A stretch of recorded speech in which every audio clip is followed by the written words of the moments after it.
How many of you were here last week? So you didn't hear the speech about the pool and the pickleball? No? Okay.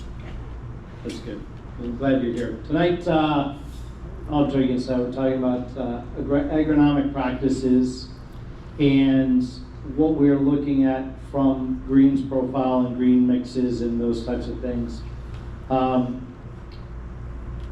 Where we are, the club, prior to my arrival, the club engaged 2 third parties that are club specific and leaders in the business. One of them is Copland, Cuban, and Wallace. And what they do is they do third party consulting for leadership, board dynamics, committee development, elections, bylaws, that type of stuff.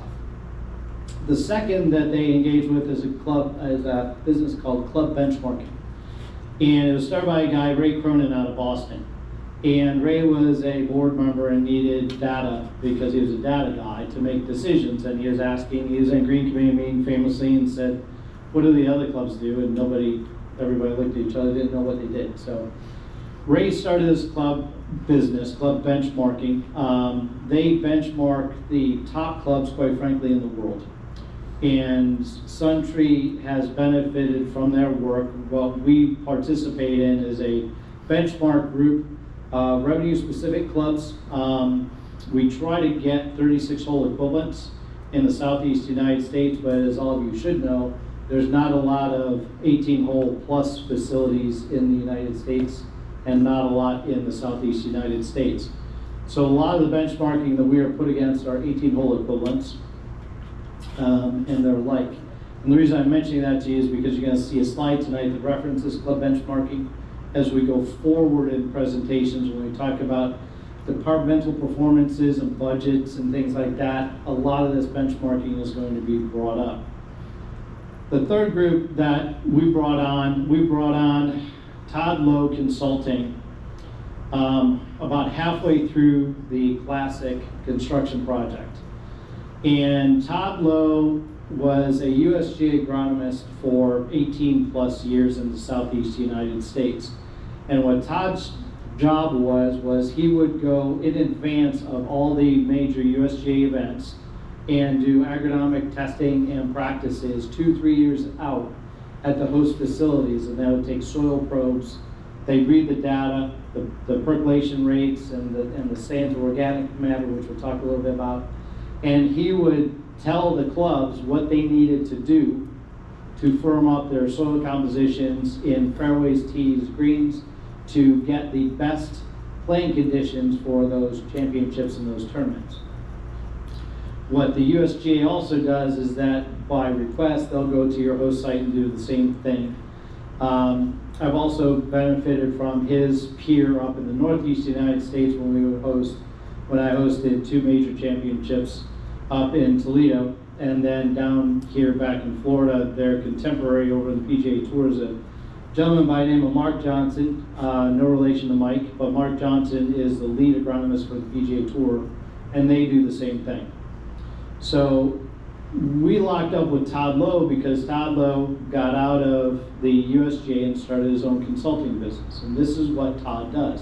Same thing for private clubs to make their soils better and their playing conditions better. So we engaged Todd Lowe to come out halfway through the Classic project, and what he did, he took soil samples of the greens on Challenge and the greens over on Classic, and he put them through soil testing, and that took a little bit of time. He came back, and this was after, we'll get into this tonight, after we double aerified Classic greens already.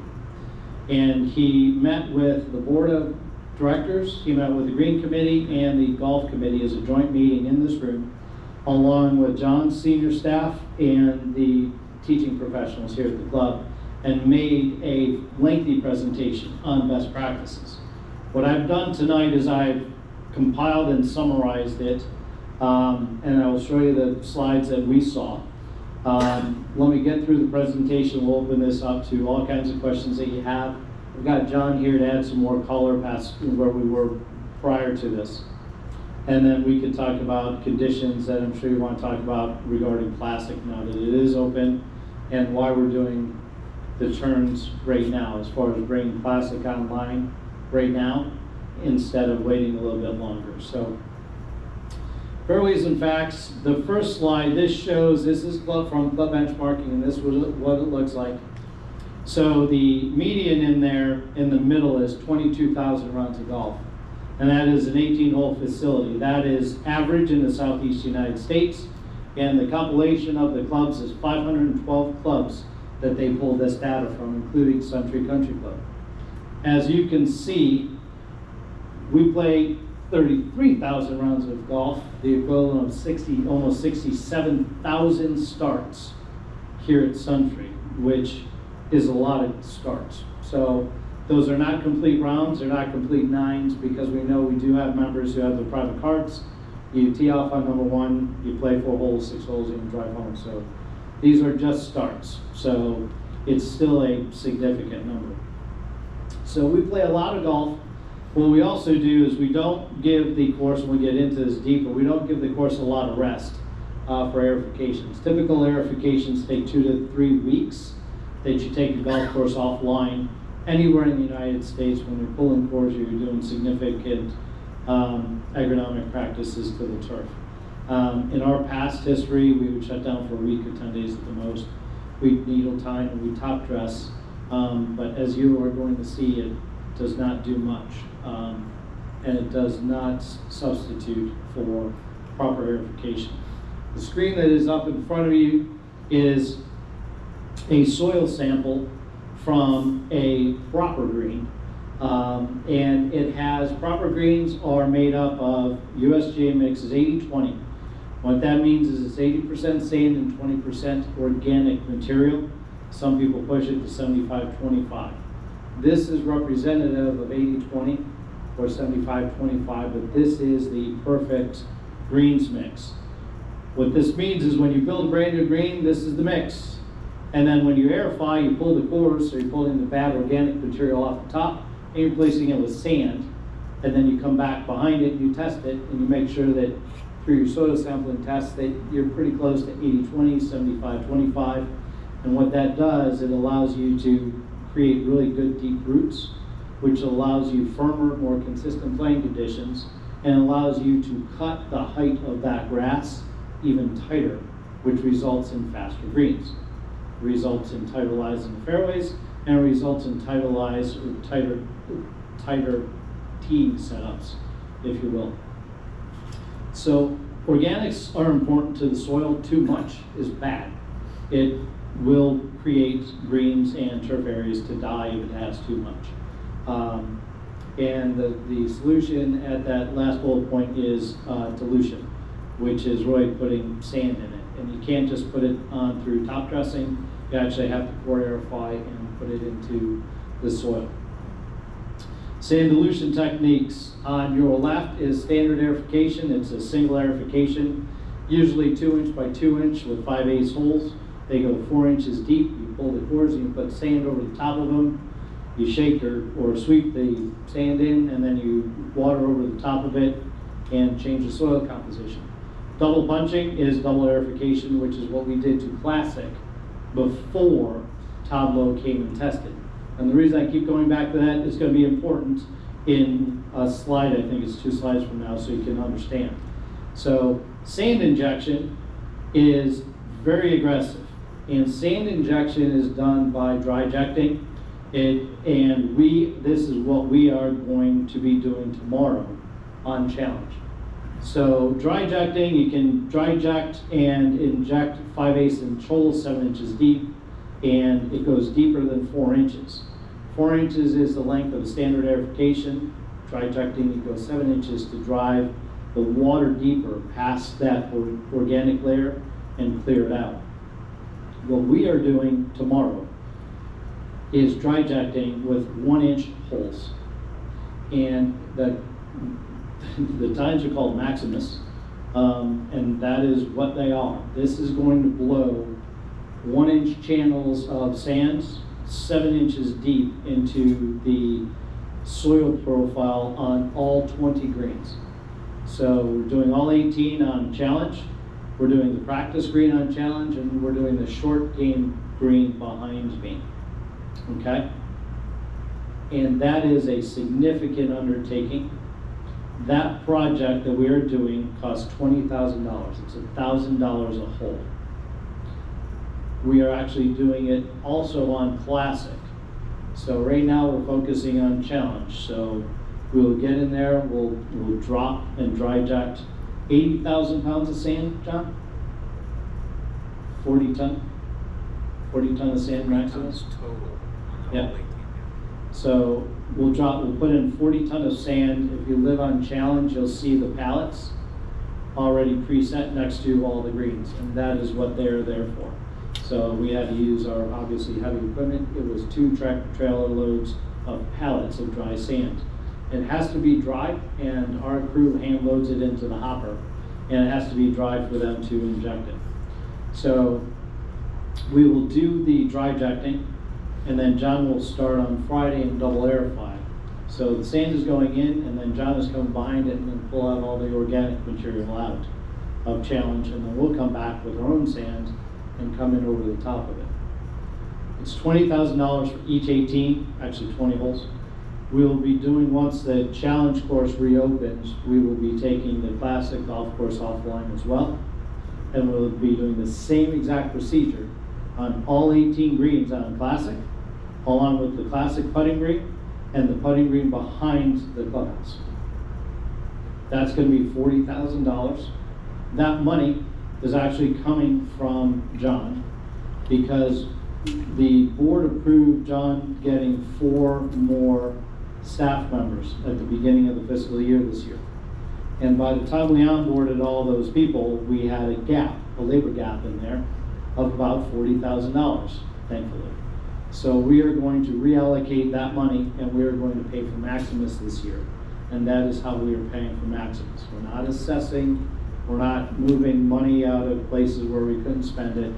This was truly an airline seat. That money is gone, and we're just going to reallocate it. We're going to put it into dry jacking this year and get ahead of a problem that we have.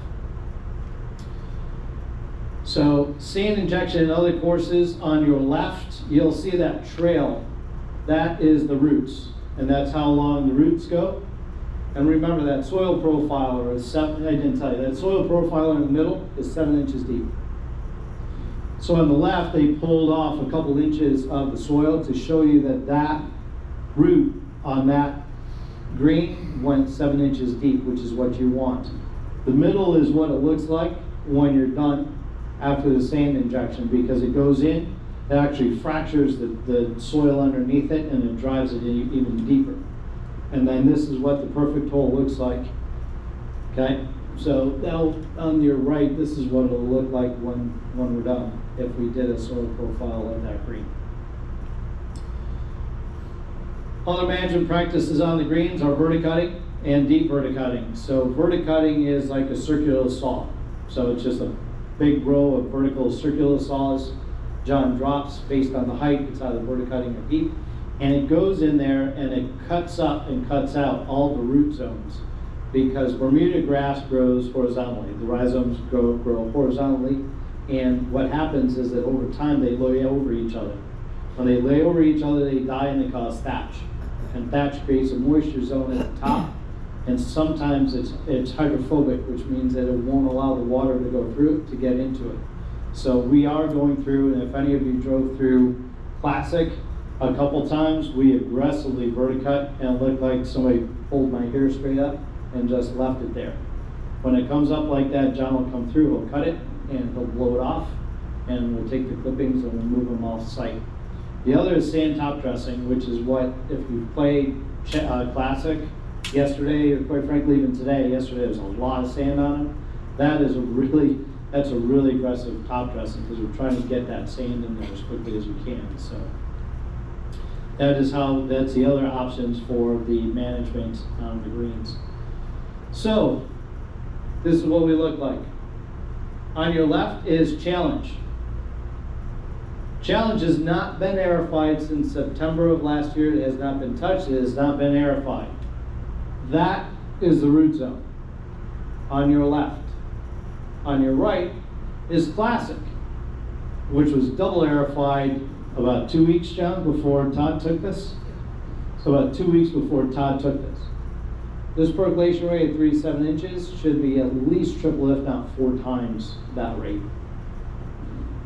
So this is where we look like. So I know that some of you want to know why we won't hold off on Classic, let some of those thin areas grow in, let's work on the greens. We would have loved to. We were worried we were going to lose Challenge if we waited. That's number one and the main priority, is we need to get into Challenge greens and get them changed out. The other is, if we did delay this, we would delay the whole aerification process further into the fall. It would have affected October for sure. So we didn't really want to do that. So we do have a lot of work to do on the greens, which is why we sent out that email. That's why we've been having these town halls with all of you to try to share with you.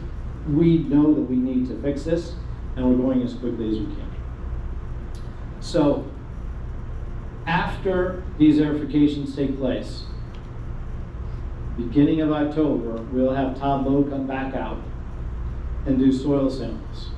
Todd Lowe will take the samples, he'll test them, and he's going to come back and he will meet again with the board of directors, the green committee, the golf committee, John's senior staff, and the professional staff, and give us our report card.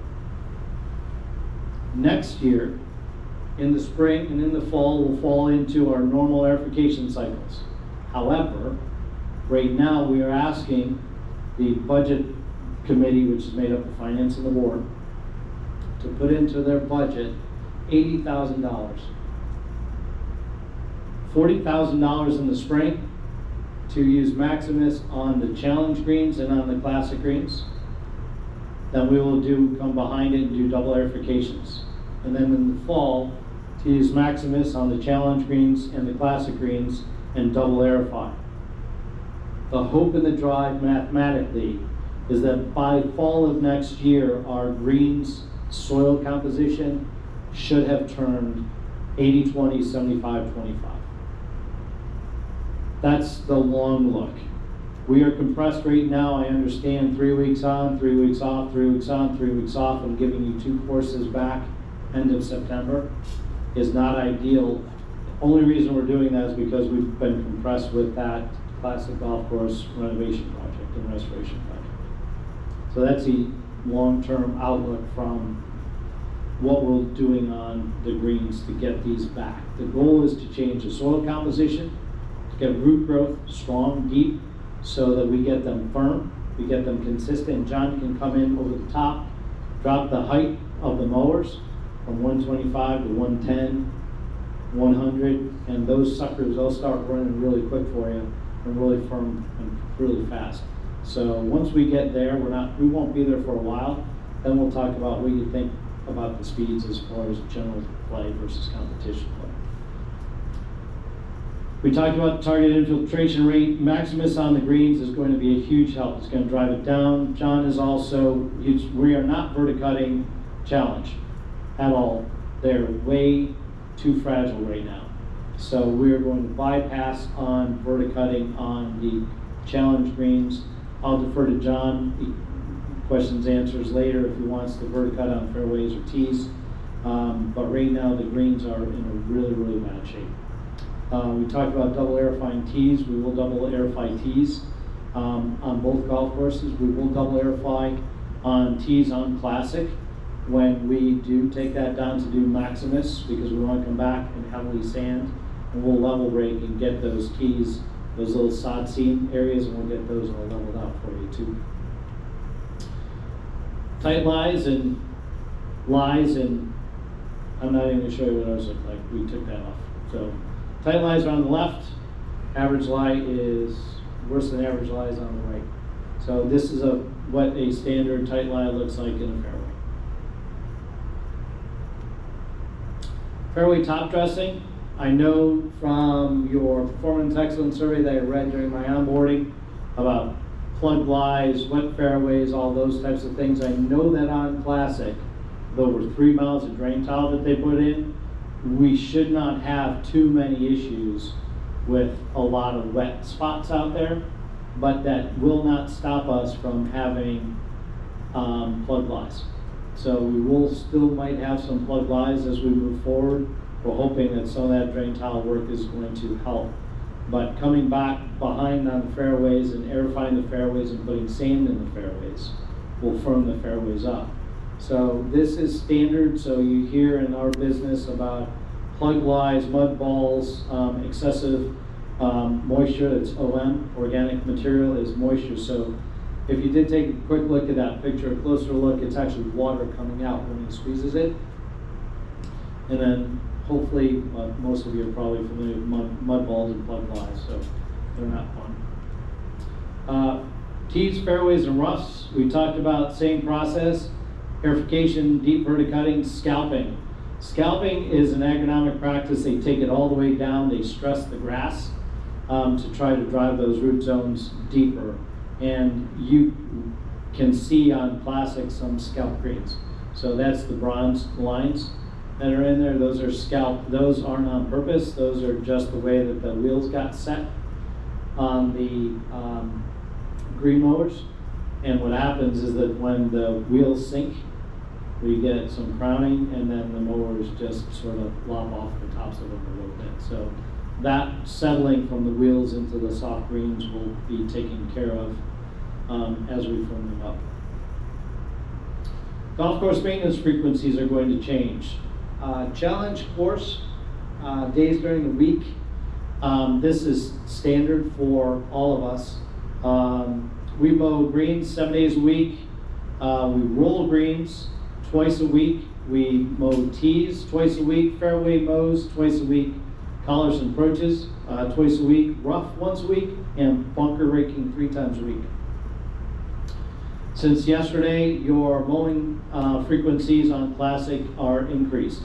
We want to maintain better practices over there. We definitely want to prove the concept, and you will see that, not right away, but you will see that probably within the next couple months, definitely the difference between the maintenance frequencies. So we will be increasing greens rolling to 3 times a week, tee mowing to 3, fairway mowing to 3, collars and approaches to 3, rough 1.5 times a week, which is going to be a big change for all of us. If you've played Classic yet, you see how thick that rough is and deep it is. That will definitely have a really good response from you, because you don't want to get back to once, because it's going to be really long. And bunker raking is 4 times per week. Green mowing remains at 7.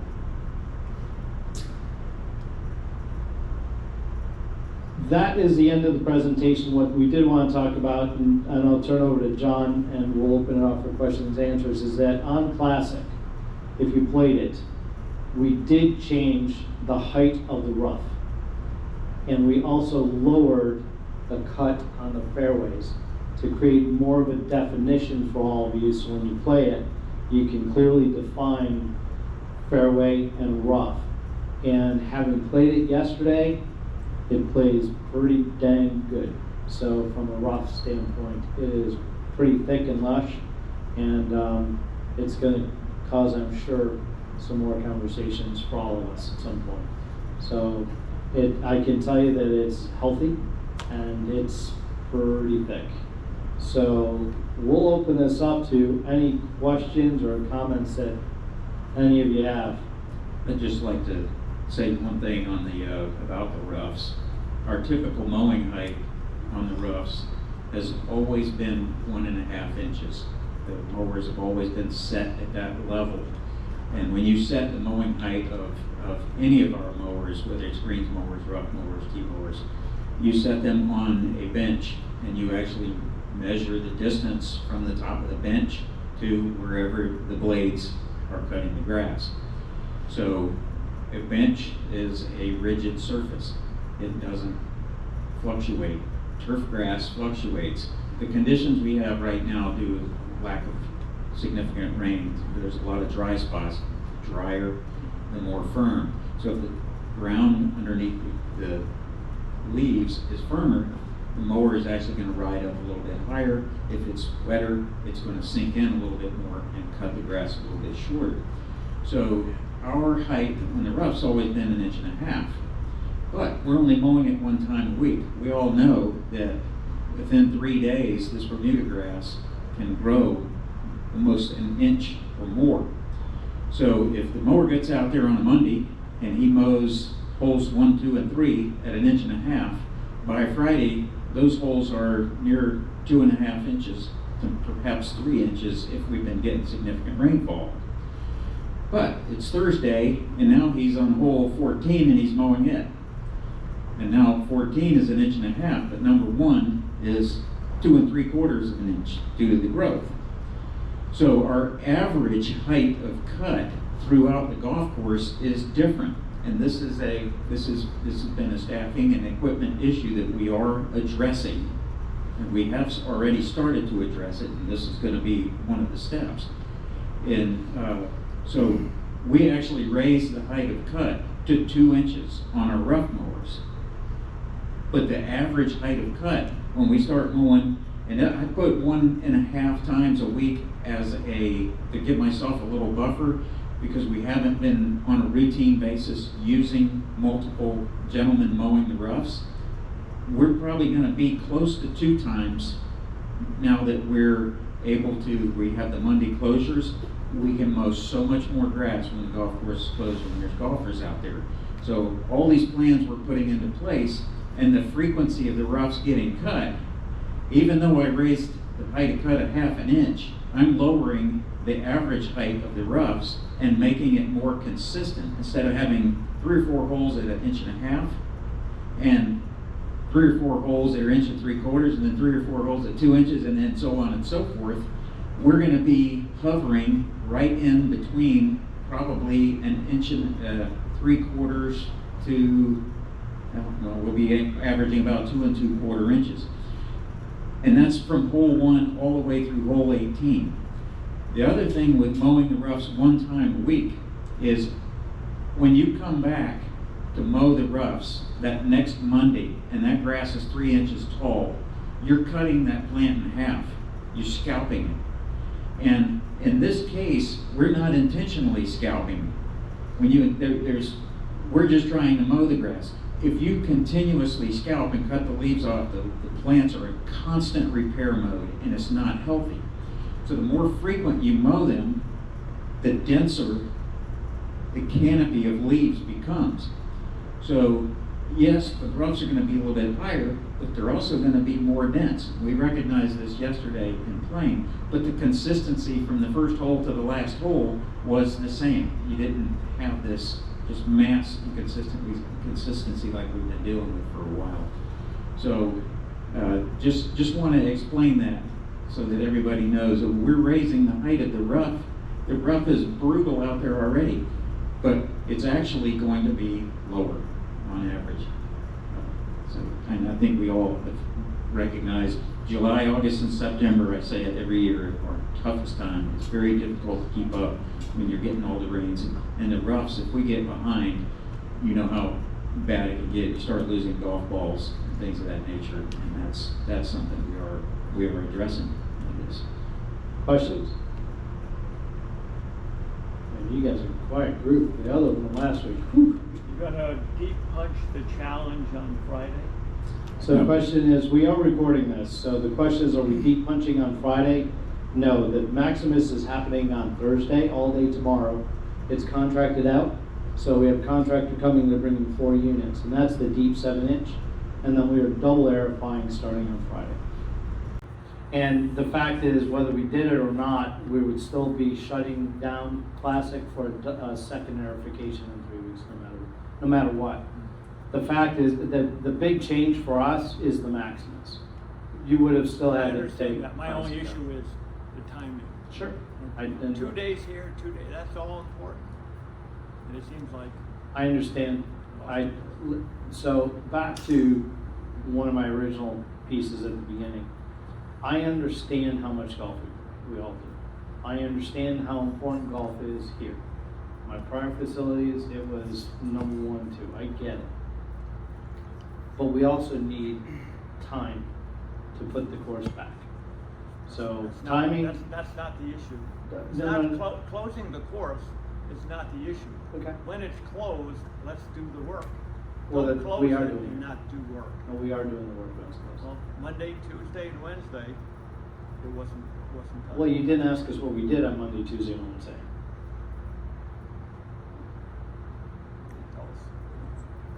we started aerifying all of the fairways and collars and all of that, doing the other processes that we normally do. We don't aerify, we try not to aerify collars and greens at the same time because of just contamination possibilities of different grass getting on the greens, so we try to be separated. John, what do you think happened? Why did the greens go so bad? We have always, I've been a member 45 years. I've played a lot of good courses. I've belonged to a lot of good courses. We've always had the best greens in the Southeast. Pros I know said that. And what happened? Did it just over time just deteriorate? But it seemed like it went off the hill like that. These greens are definitely getting older. Both the classic course greens were essentially built in 1998. That's when they went in and dug them out, put in 12 to 14 inches of new sand heap mix, that original mix. And then the challenge course was done in 2002. So now they're at their age. And the last two times we have regrassed, we regrassed the classic greens in 2015 and the challenge in 2017. That was simply what they call a strip and till. You strip the top 2 inches, you plant, you rototill that. You try to take the organics, which is what we did at the time in 2015 and 17 on the respective golf courses. The organic layers at that time were about 6 inches deep. So we came in and took 2 inches off, and then you still had 4 inches of the organic matter that had built up over time. We tried to rototill that down into the original greens mix, which was there. So just to help with percolation and make that top layer. Now, yes, we made the top layer of organics thicker, yet more diluted. So then we planted the new grass on there, put the greens in, and do such. They're getting older and older from their original composition, and that's 7 inches now. With our standard equipment we've been using, we can only get to 4 inches. So this process, this $20,000 process, is something that we haven't done. It's relatively new technology, but it's to the point now where greens are getting to the age and the depth of that organics. We need to do this Maximus. That's simply this name for the size of the sand injection that's going on, and so it's an age-related thing. You know how when you build a new greens are always more firm. I think we've all, if you've been around golf for a while, brand new greens for the first several years are very firm. So we've built 4 new greens within the last 3 years, primarily short game area as a new practice facility, the new putting green behind the new clubhouse, the challenge putting green over there. So now, in an effort to make greens consistent, because you don't want to be on a practice green or the 18th green on the classic, which is less than 2 years old. You don't want to play 17 greens that have more of a cushion on them, get on 18 and hit it like concrete and bounce over the green. So in an effort to actually get those greens more consistent with the existing, we intentionally added organics to the surface, something that we're now trying to get rid of on the older greens. But it was a what's more important, let's get the greens playing similar. So during their grow-in process, we intentionally added organics through top dressing on a regular basis, and it did help tremendously as far as softening up these newer greens. But they're still, you can still tell there's a difference here. Excuse me. So now we are going to do, for consistency purposes, we're going to do all of these new greens. We're going to treat them all exactly the same from now until the next big step. And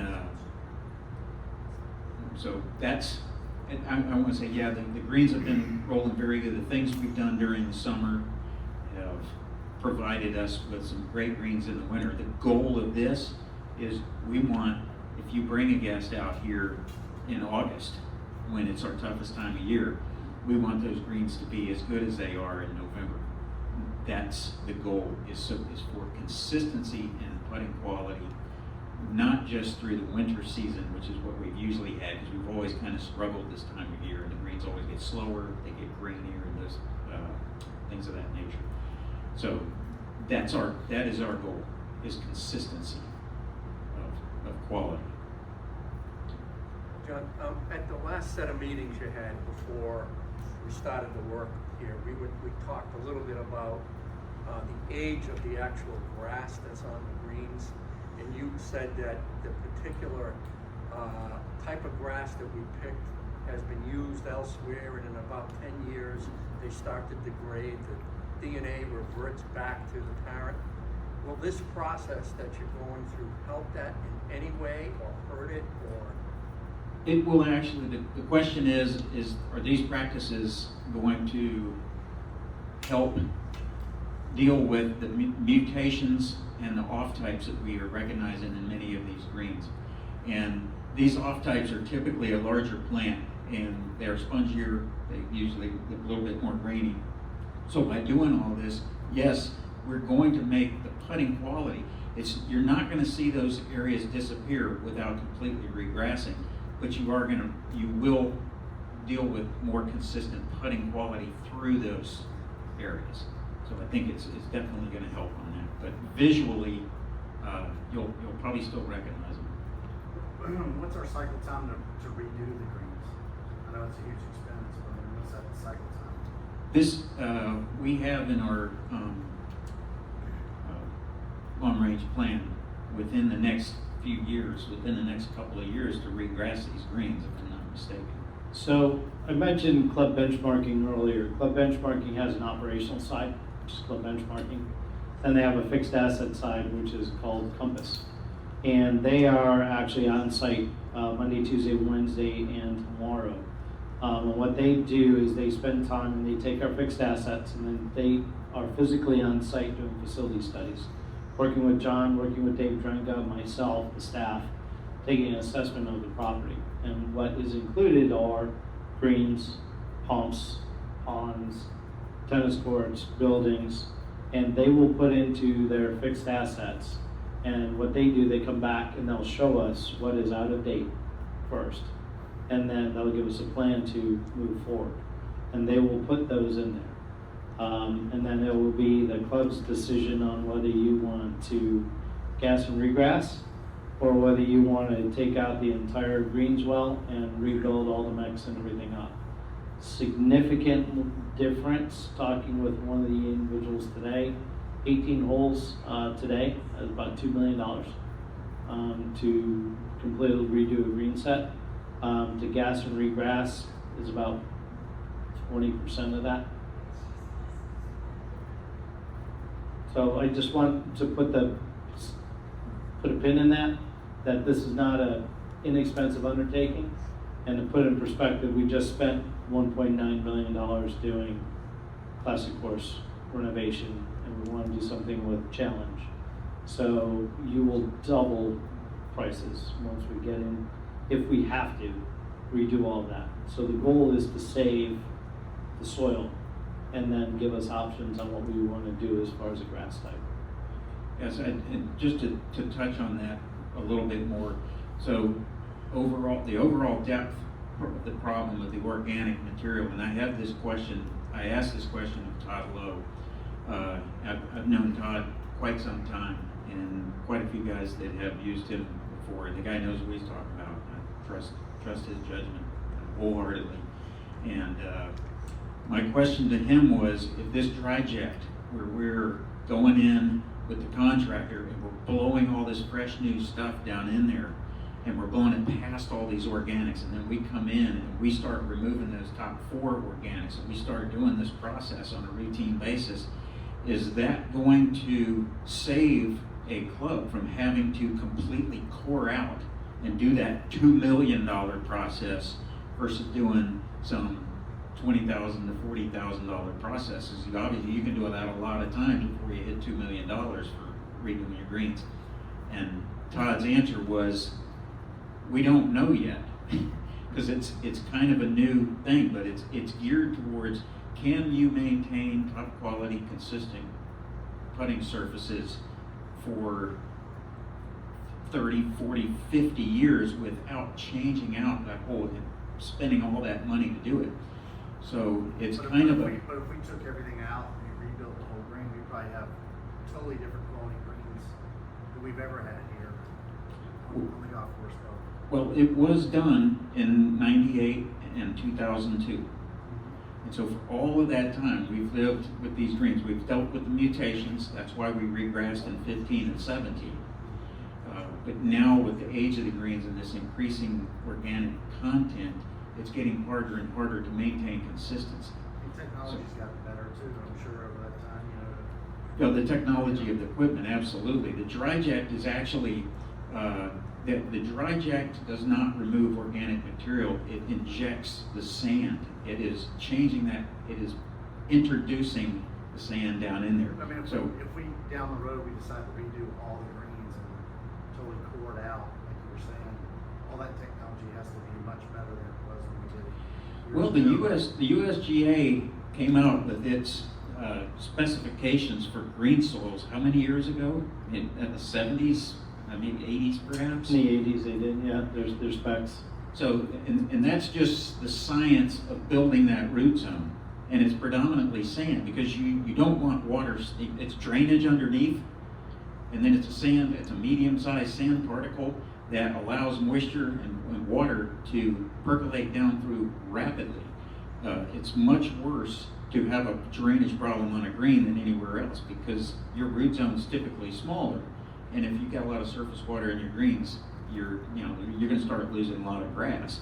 So they have not changed their specs on that soil ever since that time, or the way you build greens. That has still remained a constant. The thing that there are a lot of clubs that do that. They actually will come in and they will completely blow their greens out every several years. It's a big dollar amount, but they do that because they want to keep those super, those consistent conditions that year in and year out. So this is our goal is to reach consistency right now with what we have, so that over the next few years, you can bring your guests out and they go, wow. Jake? Is dry jacking a process that we would consider using on tee boxes as well, or is that not? If your problem on your tee boxes is percolation problems, as far as getting moisture and air to move up and down the root zone, then yes, it would. Are you talking about firmness, about making the tee boxes more firm? Yeah, Or they seem to be sometimes a little bit spongy.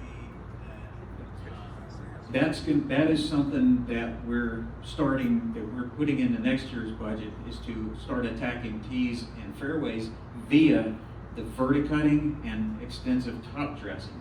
So as we're going to start adding because I can aerify much deeper on a tee and fairway than I can on a green. When that tine comes into the ground, it comes in at an angle, goes down, and then it has to come up and out at the same angle. If it comes out like this, it just acts like a bulldozer. So on a green surface, there's a certain depth you can reach. When you get out on the tees and fairways, you can actually get down quite a bit deeper, an extra couple of inches, and yeah, you heave the soil on those areas, but it's much easier to repair that through rolling and top dressing on a tee box or a fairway than it is on a green. I think you had in the budget next year to verify the tees and the fairways with sand top. Yes, yeah, we are. So the pull cores and put sand back in the fairways and the tees. so we have a healthy profile underneath our tee boxes. We've been You working. didn't hear that from me. No, the greens, we're focusing on the greens first. Understood. Yeah, the greens are first. The fairways are not in good condition, but because we cut the turf different heights, the greens are at the most risk right now with the amount of organics that are in it. Tees, not so much. Appreciate if you played on classic. I mean, it's like trying to put a tee in. It is. So those will soften up, but the classic course is pretty easy. So we are aware of that. But with the amount of money, as we just talked, to rebuild greens, we need to do the most aggressive and best work that we can to save that soil profile to give us options in the future. Because I'd love to sit here and tell you that we have 2 million, 4 million, it's not a big deal, we're just gonna go out and do it next year. It's not quite that rosy for us yet. So we need to really buy some time and to get these back. We're not nursing them back. This is very aggressive procedures that we're doing to get your greens back. One more just quick question, curious question. The mowing frequencies that we're going to, if the world was your oyster, what would that number be? Like, what would is that it? Or is it 4 days, is it 5 days? I'm just curious. 5 days a week For all- on fairways and half-cut grass, and I would say at least 3 times a week in the roughs. I mean. Yeah, in a mow and a roll, you typically roll 5 days. Thank you. Yeah.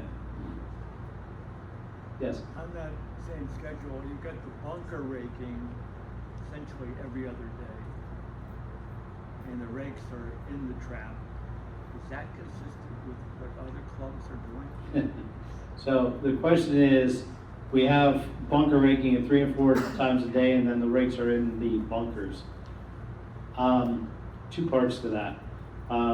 If we could increase the bunker raking with staff, I think that only goes so far.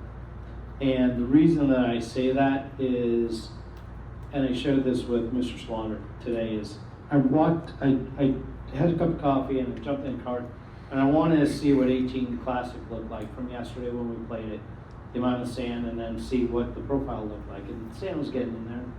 I got to shit out, drive over to number 9 and take a look. And 3 gentlemen are coming off a 9, wave them, go up to the green, and I'm looking at the green, and sand is pretty much dissipated. It's still in the profile, but it's gone.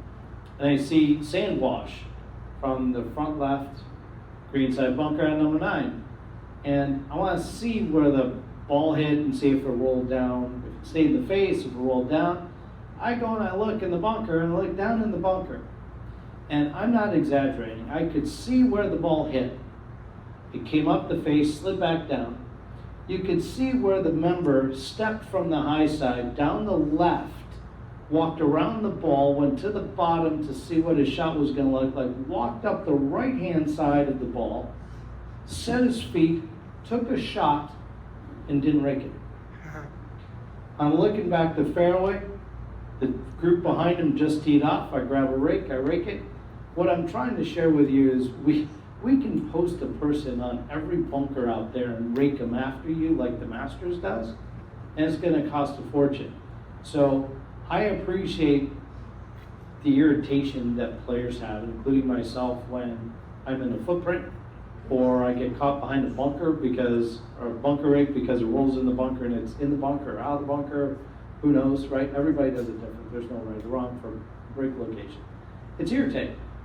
So I think until we get into standard understanding and etiquette with our members on how to leave a hole, where to approach the bunker and things like that, and the courtesy to pick up your cigarette butts and to rake your bunkers, I can put $1 million into this program and still not meet. John did an excellent video about a year ago on how to rake bunkers. Yeah. But our members can't be different from other members. How often are other clubs raking their bunkers? Ours are. Our members are different when it different comes to than this. Yeah. Okay. Yeah. Just general course etiquette is different. I think we just need to openly recognize it, that we need to do better. We need to hold our foursomes and people in our foursomes So to how the many standards. times do other clubs rake? What's the their standard? 5. And we set the bunkers in the morning. We'd rake the bunkers out in the morning, whatever pattern you want, and put the bunker rakes in them. Typically 5 because we lay off on Mondays, and then we'd skip the slow day, which here would be Thursday. It's frustrating if you're in that second day, or if it had rained a little bit the previous day. Those bunkers are tough. Play it as it lies. Yes.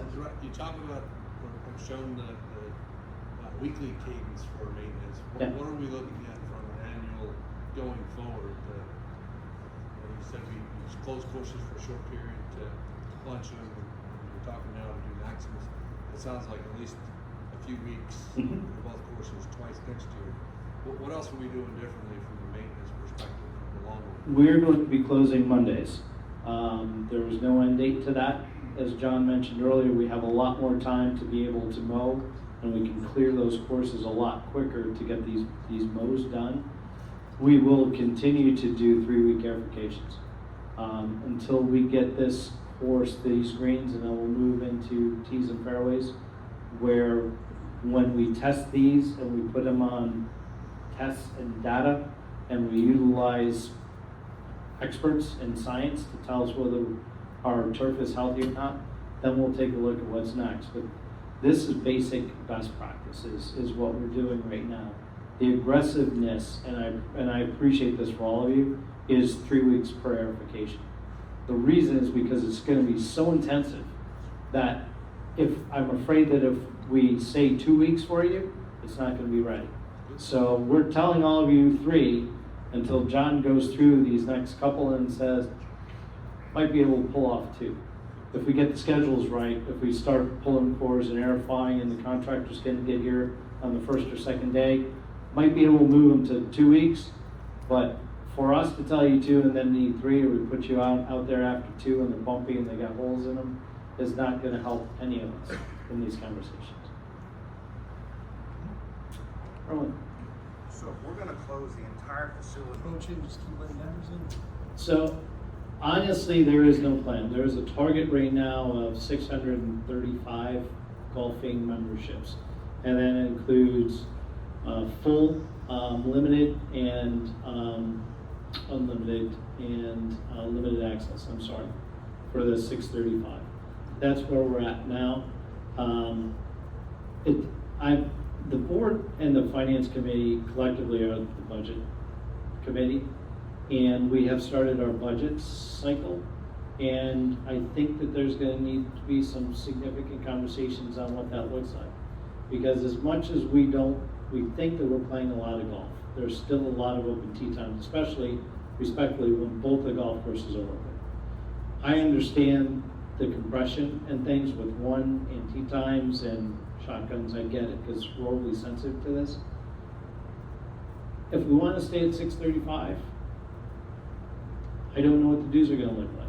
If we want to blend it and increase, I don't know what that's going to look like. I don't have the slides to share with you tonight, but I do have the slides that will show us on a scale of equitable 36-hole facilities and the size of that golfing membership, and we are on the low side. So I think when we do the comparisons, and there's other slides that show this as well, because it's just all data driven, right? We have average age and all demographics. We have an older club. We're still 61 as the average age, but the others are lower. And we play a lot of golf. I mean, our members play a lot of golf. We don't have a lot of guest golf. We play a lot of golf. I would like to see something that shows the amount of golf being played by a certain percentage of the members. I promise. In other words, you know, there are 200 members who play 3 times a month. I'll give you the 300 who play 6 times a week. I'll give you the data that I have it, Yeah. but that will satisfy you, but I don't think we're gonna break it out by, if you play too much golf, we're gonna really hammer your dues or things. I think it's just gonna be across the board. Erwin? Yeah, go back to the Monday for just a second. I have Yeah. 2 points. One is, we have 3 greens. You can close those greens any day of the week that you want. It seems to me, given that we have 36 holes and 3 greens, there should never be a day when we don't have 1 green open for people to putt. I appreciate the opinion. And number 2, the practice area. Now this is selfish from my perspective, but I don't play on Mondays, I typically don't play on Thursdays. Those are my practice days. If you close that short game area on Mondays, you take away half my practice time. If you said, we're gonna close the short game area on Mondays because we don't wanna have staffing, but if you use a shag bag, you can still use the practice area, that would be fine. But if you're taking away half my practice time, then for me, that's an issue. I appreciate it. Next. Yes. this question doesn't have directly to do with this, but it does have to do with something new that's been instituted here, somewhat good, somewhat bad. That is the alarm system for notifying people at the courses club. Sure. I happen to live right next to one of the alarms. God bless you. And this is not gonna be acceptable to, I come here as part of our homeowners Sure. association also. And it is way, way too loud. If you can't do something about it, what are you gonna do? So I'm shifting just because my leg was falling asleep. Let me put an input in that. I was playing today and the alarm went off. I was on number 2. Okay. We weren't sure the alarm went off. It sounded like the ambulance coming out over here. We weren't sure. We had to call back to the club to ask the question. Okay. So it may be too loud in some places, but some places it's not being heard. So let me address the overall. And I've talked with Kay, who's the general manager of the entire property. I've spoken with some of the presidents of the local homeowners that are scattered without. I've spoken with the county commissioner. I've spoken with everybody about our lightning detection system. What I am going to share with you is this. Our primary responsibility is the safety and the security of the staff, the members, and the guests. And that includes this lightning protection system. The lightning protection system is set for 7 miles to go off with the horns and the sirens. We internally start monitoring weather 20 miles out. The horn systems themselves are scheduled, they're automatic, they're scheduled to go on at 7 a.m. and turn off at 8 p.m. at night, with the exception of the horn system that's on the cart barn. That horn system protects this upper area, tennis players, people swimming, and outdoor activities. Now I get to talk about the noise ordinance. There was notice that came out today through the county that golf courses in Brevard County are not eligible to follow the noise ordinance any further. What that means to you as homeowners is we can start mowing as long as the mowers are muffled and things like that are taken care of anytime. That just came out today from your county commissioner. Now, what that means to you, I don't know, it just came out today. I don't know if John's gonna change the mowing cycles and start earlier, okay? How old was that? I'll keep an eye out for him. So I don't think that's gonna change, but it is effective to the horn system. It is a life safety part, that it is protected, and the county is not gonna interfere with any of this. So I am sorry that you live that close to it. But those horn locations have not changed from the prior system. The only change that I was told is that the old horn system, the old system, the manual one that we had, hasn't been active for a year, maybe a little bit more, while the club was looking into its replacement. Let me talk to that because I've been in my house plenty long enough to do it before. And this one's much louder. Okay? And I don't understand why you couldn't put a few more in locations so that you can allow kids to sleep or try to sleep in the afternoon. We have grandkids here that don't do it. So the fact that you're not taking anything into account, you don't seem to have any thought of doing anything about this, bothers me. I wouldn't say that I'm not taking into account the listing, because we are. The horns themselves are set at specific decibels on purpose. It's the same horn system. We don't have it. There was not an option either through Thorgard or Perryweather to have different horn systems and decibels. Those are set by the manufacturers, and both of them are identical. I can tell you that for an absolute fact. I can show you the spec sheets. We can add more, but I don't think that that's needed right now for the coverage that we have for all 36 holes and the amount of mileage that we have to cover for that sound. So you're telling me you're not gonna change it one iota? So we have to now go to our county commissioners and get this changed? Yes, you do. And if it's us having to do that, and the club doesn't take a certain amount of responsibility, because you do two things. One, you have the big horn sound. Everybody that's a golfer should understand what that is. Then in addition to that, you have somebody coming out stating what this horn is for and what the next one is for. And I don't know if you need both. I'm just saying is for those people, and we're near there, but there's quite a few other communities, and could they be turned a certain different direction so it doesn't bother the kind of communities? Nobody's even looked into that. So I disagree with that last statement, is that the horn arrays themselves have been aligned through the Google Earth map and through Perry Weather on specific angles to be able to get proper coverage for the holes in between.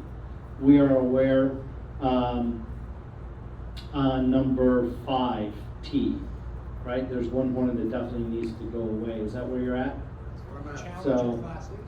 On, where am I at, John? I'm on 5, on Classic. On 5 Classic, there's one horn that is faced towards Wickham, and that one will be removed. Okay. The other 3 there will stay at their current array, if not change.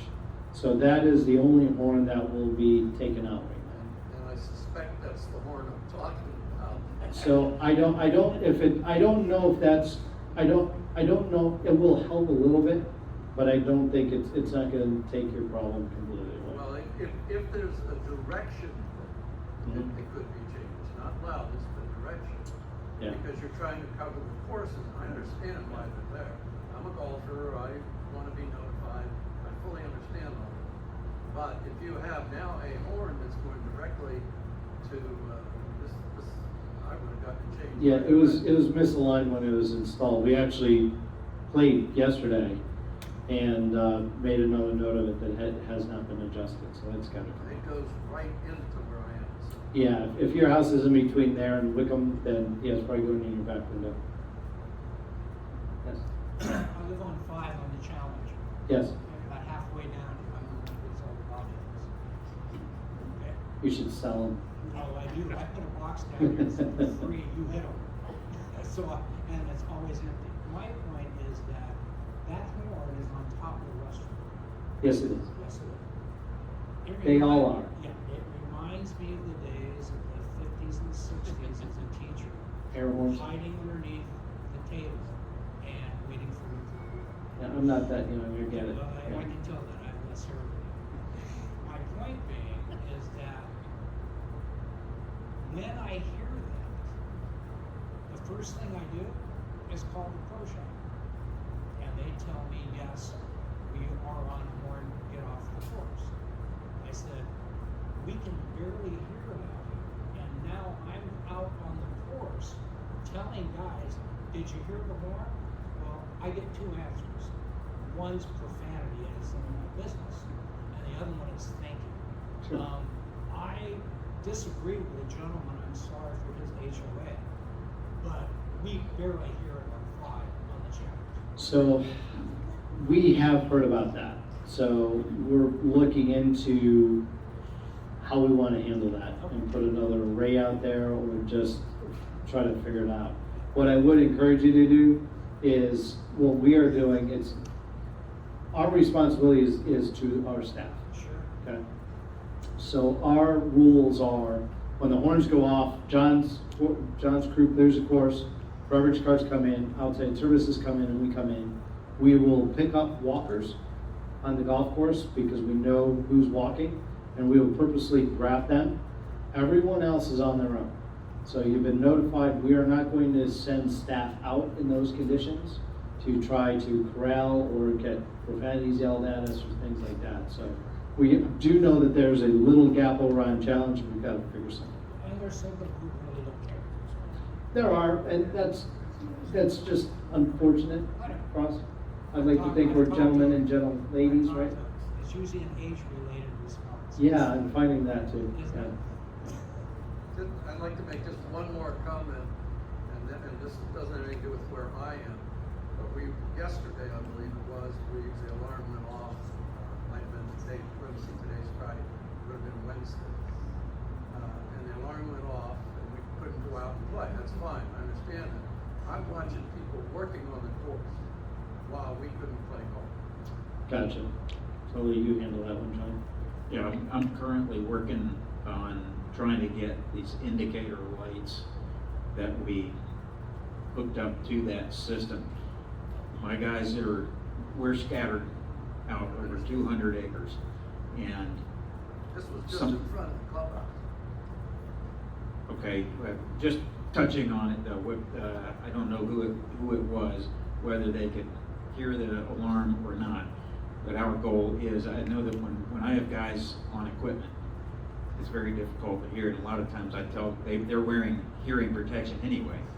So I'm working on getting indicator lights on the tops of the vehicles for all of the guys, so that all of a sudden we got a flashing red light. So the guy says, "Oh, okay, I got to seek shelter." The other thing This is, was a guy that was blowing stuff around, and. yeah, I know he probably didn't hear it. All right. And I so, understand.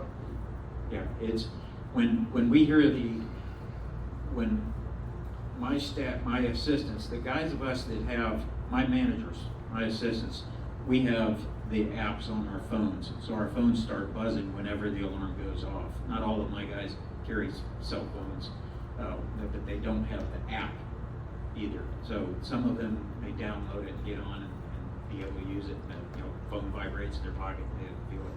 But we're not supposed to go out. Once you hear it, you're supposed to seek shelter. So I'm sending one of my staff members out to go over. It's basically 5 miles around each golf course to try to round up everybody. It makes it difficult. It's a tough situation, but one we're working on to try to say, okay, let's get some kind of indicator that's visible.